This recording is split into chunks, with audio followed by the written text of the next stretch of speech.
Hello everyone, this is Rahul. So if you are seeing this type of notifications in your Instagram reels, I will show you how to remove this. Like if you are not feeling comfortable seeing a lots of likes in your home screen, so I will show you how to remove the notification from your that reels. So when you will scroll your reels, you will see this type of likes just above the username. So to remove it from here, if you will just click on that, you will get this three option.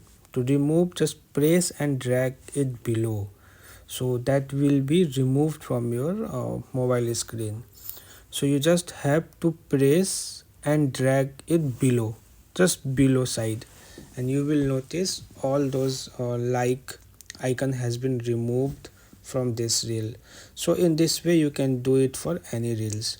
So I hope you will find this video useful.